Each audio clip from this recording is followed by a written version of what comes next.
যে ব্যক্তি নিজেকে আল্লাহওয়ালা বানাইতে চায়, যে ব্যক্তি নিজেকে মুত্তাকি বানাইতে চায়, যে ব্যক্তি নিজেকে জান্নাতি বানাইতে চায়, যে ব্যক্তি আল্লাহর রাস্তার কোন আল্লাহওয়ালা বুজুর্গের সান্নিধ্যে মুরিদ হয়, সালেক হয়, তাজকিয়া আত্মশুদ্ধি করতে চায়, নিজের জীবন ভেতর বাহির সুন্দর করতে চায়, এই সব কিছু সুন্দরভাবে যেন তার মধ্যে আসে এবং পুরা ইসলাম মানা, খেয়াল করেন কথা, পুরা ইসলাম মানা তার জন্য যদি সহজ হতে হয় তাহলে তাকে 6টি আমলে অভ্যস্ত হইতে হবে। কয়টি আমলে? আবার বলেন, কয়টি আমলে? এই 6টি আমলে যদি কোনো ব্যক্তি অভ্যস্ত হয় তো আল্লাহ তাআলা তাকে পুরা ইসলাম মানার, দিন মানার মতো যোগ্যতা, শক্তি, হিম্মত, তৌফিক আল্লাহ দান করবে। ইমানের 77 শাখা আল্লাহ নবী সাল্লাল্লাহু আলাইহি ওয়াসাল্লাম বলেছেন, এই পুরা ইমান অতি অল্প সময়ে ধীরে ধীরে তার মধ্যে আত্মস্থ হবে। হযরতের মূল ফিকির এটা। এই 1 সপ্তাহ খানকায় উনি এটা বুঝাইছেন যে আমার ফিকির, সারা পৃথিবীর মুসলমান যদি প্রকৃত অর্থে দিনদার হইতে হয় তাইলে ইমানের 77 শাখা মানে পুরা ইমান, ইসলামের সবগুলো অংশ নিজের মধ্যে আনতে হবে, নিজের মধ্যে বাস্তবায়ন করতে হবে, তাইলেই সে পরিপূর্ণ দিনদার। কথা বোঝেন নাই আপনি? একটা লোক তো নামাজ পড়ে মাশাআল্লাহ, কিন্তু উনি মসজিদ থেকে বের হয়ে দোকানে গিয়ে সুদের লেনদেন করে, ওজনে কম দেয়, ধোকা দেয়, মালটার গুনাগুন মিথ্যা বলে, এই লোকটা কি পরিপূর্ণ দিনদার? একটা তো আছে মাশাআল্লাহ, কিন্তু ওইটা তো নাই, ওইটা তো নাই। একজন নারী নামাজ তো পড়ে কিন্তু পর্দা তো করে না। একজন পুরুষ ছেলে মেয়ের খাদ্য খাবারের খরচ তো করে, কিন্তু তাদের জন্য টেলিভিশন, নাচ গান এটা দেখার জন্য ব্যবস্থা করে। তো একদিকে দিনদার একটা মানে, তো আরো 10টা মানে না। তো এই লোকটা কি পরিপূর্ণ দিনদার হলো? এই হযরত বলেন ইমানের 77 শাখা, এই সবগুলো শাখায় যে সমানভাবে মানে আমলে অভ্যস্ত হবে তাকেই বলা হবে পরিপূর্ণ দিনদার। তার জন্যই জান্নাত, তার জন্যই জাহান্নামের মুক্তি। সাহাবায়ে কেরাম ইসলাম মানছে কয়টা, ছাড়ছে কয়টা? কথা কয় না। মানছে কয়টা, ছাড়ছে কয়টা? আউলিয়ায়ে কেরাম, যাদেরকে আমরা আউলিয়া বলি, বুজুর্গ বলি, পীর মাশায়েখ বলি, তারা মানছে কয়টা, ছাড়ছে কয়টা? সব মানছে, সব মানছে। ঈমানও ঠিক করছে, ইবাদতও ঠিক করছে, মুআমালাতও ঠিক করছে, মুআশারাতও ঠিক করছে, আখলাকও ঠিক করছে, বাজারও ঠিক রাখছে, আবার কি নামাজও ঠিক রাখছে। স্ত্রী সন্তানের প্রয়োজন পূরণ এটাও ঠিক রাখছে। রাত্রি গভীরে তাহাজ্জুদের নামাজ, আল্লাহর বন্দিগি, জিকির, তেলাওয়াত এটাও ঠিক রাখছে। এজন্য পূর্ণ ইমানদার হওয়া চাই, পূর্ণ দিনদার হওয়া চাই। আমি বাপ কত সময় আপনারা আমার মুখে শুনছেন এই কথাটা। আমি প্রায় বলি যে ও আল্লাহর বান্দারা, বাবা, চাচা, মুরব্বীরা অনেকেই বলে এখন আর বয়স শেষ, 60-70 বছর হয়ে গেছে, ছেলে ফেলে যায়, মোটামুটি লাইন ফাইন করছি, অন আল্লাহ আল্লাহ করে কোন রকম মরে গেলে হয়েছে, মরলেই হয়েছে, কবরে যাওয়ানোর বাকি আর না। আমি সব সময় বলি যে বাপ, কোন রকম কবরে যাইয়েন না, কোন রকম প্রয়োজনে চেষ্টা করেন আর কিছুদিন বেঁচে থাকতে। সান যে দুনিয়া থাকতে পারেননি, প্রয়োজনে জিফুত্রে বলেন যে টাঙ্গাইয়া তুই তো কোনানে আমনে রে, যাতে আপনি না মরেন। কারণ কোন রকমে মরলে বিপদ আছে, কোন রকম বাঁচলে তারপরও যাই পারেন আপেল মালটা আরো কিছু খাইতেন পারবেন, কিন্তু কোন রকম মরলে ফেরেশতার ফিরায় কবরে আপনি থাকতে পারতেন না। ঠিক কিনা বলেন না কেন? আল্লাহ কি আপনারে আমারে কোন রকম কবরে যাইতে কইছে? তো আপনি কি কোন রকম যাওয়ানোর লাইন ধরছেন? ওয়ালা তামুতুন্না ইল্লা ওয়া আনতুম মুসলিমুন। এর মানে কি পূর্ণ মুসলমান না হয়ে মৃত্যুবরণ করো না? তা আপনি দি কোন রকম রব্বুল আলামিন বলেন, ইয়া আইয়ুহাল্লাযীনা আমানু দুখুলু ফিস-সিলমি কাফা, হে ঈমানদার মুমিন, পুরাপুরি ইসলামের মধ্যে পরিপূর্ণভাবে প্রবেশ করো। দূর, একটা আছে 10টা নাই, 10টা আছে 20টা নাই, এমন আপনি যদি বলেন আমি পারবো, পারবেন, আপনি পারবেন, আপনি মানুষ, আপনি গরু ছাগল না। মানুষ পারবে বলেই আল্লাহ তাআলা মানুষের জন্যই বিধান দিয়েছেন, ঠিক কিনা বলেন? ফেরেশতাদেরকে বলছেন আমি জানি যা তোরা জানোস না তা, আমি বুঝাই বানাইছি মানুষ, আমি পারবে সে, আমার হুকুম মানতে পারবে, আমার দ্বীন গ্রহণ করতে পারবে, আমার শরীয়ত নিতে পারবে, আমার বিধান তারা পালন করতে পারবে, এই যোগ্যতা দিয়েই আমি মানুষ বানাইছি। অতএব পারবে না বলে যে ভুল হয়ে যায়, ছুটে তো যায়, গুনাহ তো হয়ে যায়, নাফরমানি তো হয়ে যায়। আরে তো চমৎকার বিষয়, আল্লাহ তাআলা বলছে বান্দা রিমুভার তো আমি রাখছি, মুসাবার জন্য তো আমি রাখছি ব্যবস্থা। যতবার হবে গুনাহ ততবার তওবা করবা, ততবার তওবা করবা, বারবার তওবা করলে আমি পুনরায় তোমারে আবার মুত্তাকি বানায় দেব। অজু তো ভাঙবেই, আবার অজু করবা, তাইলে তুমি নিয়মিত অজুওয়ালাই হয়ে যাবে। কথা বোঝেন না? একজন মানুষ যদি নিয়ত করে আমি সর্বদা অজু সহ থাকবো, তাহলে এ বেটা তার পেশাব করতে পারত না। কেমনে করবে পেশাব? ওমা অজু ভেঙে যাবো না? কথা বলেন না কেন? তার মানে কি? তার মানে কি বলেন? সাহাবীদের জীবনীতে আছে, আউলিয়াদের জীবনীতে আছে, তিনি সর্বদাই অজু অবস্থায় থাকতেন, তার মানে পেশাব করতেন না, নাপাক হতেন না ওনারা, আবার করে নিতেন অজু। যিনি বারবার অজু ভাঙলেই আবার পুনরায় অজু করে নেয়, তারে কি বলে না অজু ভাঙছে এটা বলে না, তারে বলে উনি সর্বদা অজু অবস্থায় আছেন। যে গুনাহ হলেই মাফ চেয়ে নেয়, তওবা করে নেয়, আবার ছেড়ে দেয়, আর করবে না ওয়াদা দেয়, আবার চেষ্টা করে গুনাহ আর করব না, আল্লাহ তাআলা বলে তুমি মুত্তাকি থাকবা, তুমি আল্লাহওয়ালাই থাকবা, তুমি জান্নাতি হইবা। তো আর সমস্যা কি? তার সমস্যা কি? 1000বারও যদি তওবা ভেঙে যায় আবার করো, আবার ফিরো। এজন্য বাপ আমরা প্রত্যেকেই পুরা দিন মানতে হবে, ইমানের 77 শাখা সবগুলো মানতে হবে, পুরা দিনদার হইতে হবে। আর এর জন্য বিশেষ শক্তি সঞ্চয়ের জন্য, শরীরের মধ্যে ভিটামিন শক্তি আনয়নের জন্য 6টা জিনিস লাগবে। 1 নাম্বার, এই 10 আয়াতের আলোকে বলতেছি, 1 নাম্বার হলো কিয়ামুল লাইল, তাহাজ্জুদ নামাজ, রাত্রিকালীন নামাজে অভ্যস্ত হইতে হবে। যে ব্যক্তি তাহাজ্জুদ নামাজে অভ্যস্ত হবে, রাতের প্রথম অংশে হোক, রাতের মাঝখানের অংশে হোক, রাতের শেষাংশে হোক, তাহাজ্জুদের নামাজে যে অভ্যস্ত, আল্লাহ তাআলা তার কলজার ভিতরে অসাধারণ শক্তি এবং পাওয়ার দান করে, ফলে সে নেক আমলে অভ্যস্ত হয়, গুনাহ ছাড়তে তার জন্য সহজ হয়। আলাইকুম বিকিয়ামিল লাইল ফাইন্নাহু দা'াবুস সালিহিন ক্বাবলাকুম ওয়া হুয়া কুরবাতুন লাকুম ইলা রাব্বিকুম ওয়া মুকাফফিরাতুন লিস-সাইয়্যাত ওয়া মানহাতুন আনিল ইসম।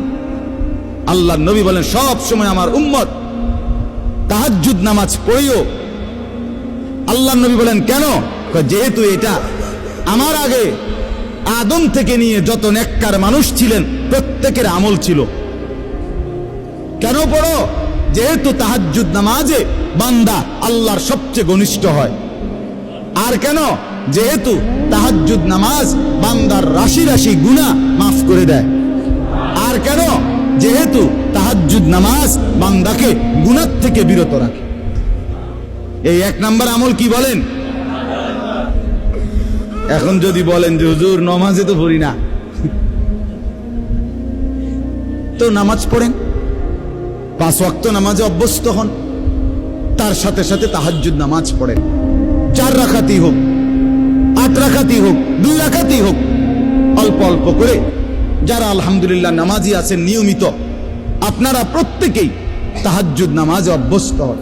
তাহাজ্জুদ নামাজের সর্বোত্তম সময় হলো কিছুক্ষণ ঘুমাইয়া এরপরে উঠে পড়া, এটা হলো সর্বোত্তম। বাকি সমস্ত ওলামায়ে কেরামের মতামত এটা যে যদি কেউ কষ্ট হয় নাই পারে কোনোভাবে, তাহলে কমপক্ষে যদি এশার নামাজ আদায় করার পরে সে যদি ঘুমানোর আগেও তাহাজ্জুদ নামাজের নিয়তে 4 রাকাত 6 রাকাত 8 রাকাত নামাজ পড়ে নেয়, তো আশা করা যায় আল্লাহ তাআলা তাকেও তাহাজ্জুদের নিয়ামত দান করবেন। ঠিক আছে না? ইনশাআল্লাহ চেষ্টা করবেন, চেষ্টা করবেন। 2 নাম্বার, কোরআনুল কারীমের বেশি বেশি তেলাওয়াত, সহজভাবে, সুন্দরভাবে, বিশুদ্ধভাবে, সঠিকভাবে, একবারে মনের মধ্যে আল্লাহ তাআলার মহব্বত আর ভালোবাসা নিয়ে, অর্থাৎ বিশুদ্ধ কোরআন তেলাওয়াত, তারতিলুল কোরআন। 2 নাম্বার কি বলেন না? না শুধু কোরআন তেলাওয়াত করলে হইতো না, বিশুদ্ধ কোরআন তেলাওয়াত। বলেন 2 নাম্বার কি? যার বিশুদ্ধ নাই, বিশুদ্ধ করতে হবে। আমি ওনার এই বয়স কি আসেনি, কোন বয়স নাই? কি কথা কোন বয়স নাই আপনার? এসব বললে হইতো না। তাইলে কি 2 নাম্বার আমল কি বলেন? এই কোরআন তেলাওয়াতের বরকতে আল্লাহ তাআলা ওই ব্যক্তির মধ্যে ইসলাম মানা সহজ করে দিবেন, গুনাহ ছাড়া সহজ করে দিবেন। গুনাহ ছাড়তেই মন চাই, আমল করতেই মন চাই। সুবহানাল্লাহ। বলেন 1 নাম্বার কি? সবাই বলেন। 2 নাম্বার কি? 3 নাম্বার আল্লাহ তাআলার জিকির। ওয়াযকুর ইসমা রাব্বিক। 3 নাম্বার আল্লাহ তাআলার জিকির। সকাল বিকাল দুপুর সন্ধ্যা দাঁড়িয়ে বসে শুয়ে হর হালাতে আল্লাহকে ডাকা, জবানে সবসময় আল্লাহকে ডাকা। সুবহানাল্লাহ, আলহামদুলিল্লাহ, আল্লাহু আকবার, লা ইলাহা ইল্লাল্লাহ, সুবহানাল্লাহ, আলহামদুলিল্লাহ, আল্লাহু আকবার, লা ইলাহা ইল্লাল্লাহ, সুবহানাল্লাহ, আলহামদুলিল্লাহ, আল্লাহু আকবার, লা ইলাহা ইল্লাল্লাহ, আস্তাগফিরুল্লাহ, আস্তাগফিরুল্লাহ, আস্তাগফিরুল্লাহ, আস্তাগফিরুল্লাহ, আস্তাগফিরুল্লাহ, আস্তাগফিরুল্লাহ, সাল্লাল্লাহু আলাইহি ওয়াসাল্লাম, সাল্লাল্লাহু আলাইহি ওয়াসাল্লাম, সাল্লাল্লাহু আলাইহি ওয়াসাল্লাম, সাল্লাল্লাহু আলাইহি ওয়াসাল্লাম। আমার বাপ মনোযোগ দিয়া মহব্বতের সাথে হাঙ্গামা না কইরা, বিরাট বড় মজমার দরকার নাই, আপনি একলাই চুপচাপ কোনো ওই হুল্লুর মানে একারে হেসকানি না কইরা নীরবে সুন্দর করে কিছুক্ষণ এরকম জিকির করতে থাকেন, খোদার কসম জিহ্বাটাই মধু হয়ে যাবে,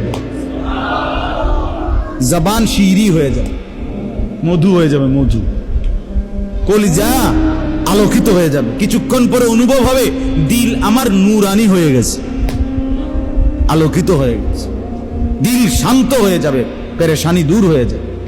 তাহলে 1 নাম্বার কি বলেন? 2 নাম্বার কি? বিশুদ্ধ কোরআন তেলাওয়াত। 3 নাম্বার কি? জিকির। আল্লাহ তাআলার জিকির করবেন তো ইনশাআল্লাহ? চেষ্টা করবেন। ছেলেরা বাপ তোমরাও চেষ্টা করো, গাফলতি করো না। কোরআন পড়তে শিখো, পড়তে শিখো। তুমি মুসলমানের সন্তান, তুমি কোরআন পড়ো ভাইয়া।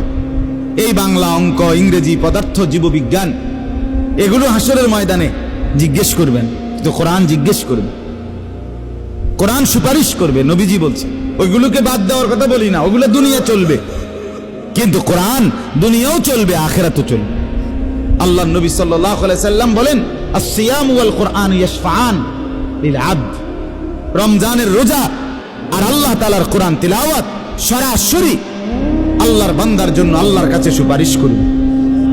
রোজা বলবে আল্লাহ দিনটা তারে আমি অভুক্ত রাখছি, আর কোরআন বলবে আল্লাহ রাতটা তারে আমি তেলাওয়াতে ব্যস্ত রাখছি, তারে এখন কেমনে শাস্তি দিবেন? আল্লাহ বলে বাবুরে তোমরা যেহেতু দুইজন দুইখানে চাপ দিছ, যাও দিলাম, মাফ করে দিলাম।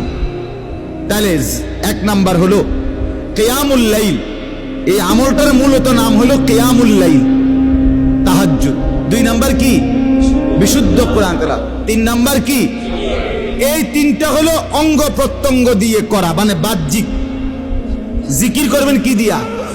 জবান দিয়া, ঠিক না বলেন? কোরআন তেলাওয়াত করবেন কি দিয়া? জবান দিয়ে। আর তাহাজ্জুদ নামাজ পড়বেন কি দিয়া? পুরা বডি দিয়া, পুরা অঙ্গ দিয়া, নাকি? এটা। আর তিনটা, পরের তিনটা হলো ভিতরে, কলজার ভিতরে থাকতে হবে, ভিতরে থাকবে। 1 নাম্বার মানে 4 নাম্বার, হ্যাঁ, তাবাত্তুল, এটারে বলে তাবাত্তুল। কন্ত তাবাত্তুল, তাবাত্তুল অর্থ হইল সব কিছুর থেকে সম্পর্ক বিচ্ছিন্ন করে হৃদয় মন শুধু আল্লাহর সাথে সম্পর্ক যুক্ত করা। দিল আমার শুধু আল্লাহকে ডাকে, মন আমার শুধু আল্লাহকে ডাকে, ভাবনা আমার শুধু আল্লাহকে নিয়ে, আমার চাওয়া পাওয়া সব আমার আল্লাহর কাছে, আমার আবেগ অনুভূতি সব আমার আল্লাহর কাছে। দুনিয়ার কাছে আমি কিছুই চাই না, যা চাই, যা পাবো মনে করি সব আমার আল্লাহর কাছে। অন্তর আল্লাহর সাথে কি করা? সম্পর্কিত। ও তাবাত্তাল ইলাইহি তাবতিলা, তাবাত্তুল। এইটা, এই 4 নাম্বার হলো অন্তরকে আল্লাহর সাথে কি করা? সম্পৃক্ত করা। বলে এটাকে সারাক্ষণ সম্ভব? একটু একটু করে বাড়ান, অল্প অল্প করে বাড়ান, আস্তে আস্তে বাড়ান, আল্লাহ তৌফিক দান করেন। 5 নাম্বার মানে 2 নাম্বার। 5 নাম্বার হলো আল্লাহ তাআলার উপরে সর্বাবস্থায় তাওয়াক্কুল। কার উপরে? তাওয়াক্কুল, ভরসা। ভরসা কার উপরে? রব্বুল মাশরিকি ওয়াল মাগরিব লা ইলাহা ইল্লা হুয়া ফাত্তাখিযহু ওয়াকিলা। এই যে আল্লাহকেই একমাত্র ওয়াকিল, অভিভাবক বা আশা ভরসার কেন্দ্রস্থল শুধুই কাকে বানানো? তাহলে অন্তরে সর্বদা কার উপরে ভরসা করা? 6 নাম্বার সবর করা। অসবির আলা মা ইয়াকুলুন, সর্বাবস্থায় সুখে থাকি দুঃখে থাকি, হ্যাঁ, দিলের মধ্যে থাকবে আমার আল্লাহ আছে, আমি আমার আল্লাহর উপরেই ধৈর্য ধারণ করলাম। তাইলে বলেন, 3টা, পরের 3টা হইল আল্লাহর সাথে অন্তরকে সম্পর্কিত করা। 2 নাম্বার আল্লাহর উপরেই ভরসা করা। 3 নাম্বার সর্বাবস্থায় কি করা? আরবি নামগুলো কোন? তাবাত্তুল, তাওয়াক্কুল, সবর। তাবাত্তুল, তাওয়াক্কুল, সবর। তাবাত্তুল, তাওয়াক্কুল, সবর। 1 নাম্বার কিয়ামুল লাইল, 2 নাম্বার তারতিলুল কোরআন, 3 নাম্বার জিকির, 4 নাম্বার তাবাত্তুল, 5 নাম্বার তাওয়াক্কুল, 6 নাম্বার সবর। 3টা বাইরে, 3টা ভিতরে। এই 6টা পুরো ইসলাম না, মানে এই 6টায় অভ্যস্ত হইলে বাকিগুলো আস্তে কান টানলে মাথা আসে, সহজ হয়ে যাবে, সহজ হয়ে যাবে। বিশেষ করে তাহাজ্জুদ নামাজ, বিশেষ করে কোরআন তিলাওয়াত, আল্লাহ তাআলার জিকির, এই 3 আমল যখন চালু থাকবে ধীরে ধীরে মজাই লাগবে, অন্তর নূর হবে, আমল করতেই মন চাইবে, গুনাহ দেখলেই ঘৃণা লাগবে, গুনাহ দেখলেই অপছন্দ লাগবে। আল্লাহ তাআলা আমাদেরকে তৌফিক দান করেন। আমার শায়েখ আল্লামা মুফতি মুশতাকুন নবী সাহেবের একটা সুন্দর কথা শুনাই। আমার দেখা আমার হযরত আল্লামা মুফতি মুশতাকুন নবী সাহেব খুব বেশি জিকির করে, উনি একেবারে বেশি জিকির করে। ওনার যদি আপনি 100 না 1000 বয়ান শুনেন, তো 1000 বয়ান এই শুনবেন উনি কিসের কথা কইছে। বয়ানও করে জিকির, নিজেও করে জিকির। আমি মনে করেন কুমিল্লা থেকে সিলেট হুজুরের সাথে 6 ঘন্টার সফর, অনেকবার গেছি হুজুরের গাড়িতে করে। আমার গায়ে হেলান দিয়া হুজুরে শুইছে, মনে করেন আমি দেখছি শুইয়া লাইছে, ঘুমায়ে পড়ছে। যতবার ড্রাইভার মাসুদ ভাই গাড়ি কোনো কারণে ব্রেক করে, সাথে সাথে নড়ে ওঠে না, এ নড়লেই দেখি উনার মুখ দিয়া লা হাওলা ওয়ালা কুওয়াতা ইল্লা বিল্লাহ, সুবহানাল্লাহ, কোনো না কোনো একটা তাসবিহ করে। তবে এটা না দেখলাম ঘুমায়। আমি অনেক দিন দেখছি এটা মাকিরি ভাই, এটা কি ধরনের দিন নিগণ, আদত হয়ে গেছে, অটোমেটিকলি নড়লে চড়লে জিকির করে, জিকির করে, আল্লাহ তাআলার জিকির করে। এই যে জিকির, এই জিকিরের ভীষণ পরিমাণ অভ্যস্ততার কারণে তো হযরতের মধ্যে একটা জিনিস আমি শুধু এটা বলার জন্য, একদিন বহুবার বলছে, অনেক সময় বলে, কয় যে আমি যখন ঘর থেকে বের হই, শুনতেছেন, হুজুর বলেন, আমি যখন ঘর থেকে বের হই তখন আমি আমার আল্লাহর কাছে বলি, আল্লাহ, এই আমার দুইটা চোখ, এখন আমি রাস্তায় বের হচ্ছি, এই দুই চোখে যদি রাস্তার কোনো বালু, খড়কুটা এরকম কিছু আইসা যদি পড়ে, তাইলে আমার চোখের ভীষণ ক্ষতি হবে, জাহিরি ক্ষতি, বাহ্যিক ক্ষতি হবে চোখের, ঠিকই না বলেন না? বলে, আল্লাহ, এই ক্ষতি থেকে আমার চোখকে আপনি বাঁচান। সাথে সাথে হযরত বলে, আমি আল্লাহর কাছে বলি, আল্লাহ, ঠিক তেমনি ভাবে এই চোখ যদি কোনো ভিন নারীর প্রতি পড়ে, তাইলেও আমার এই চোখের ক্ষতি হবে, আখিরাতে ক্ষতি হবে। আমার এই চোখে সীসা গলাইয়া ঢেলে দেওয়া হবে।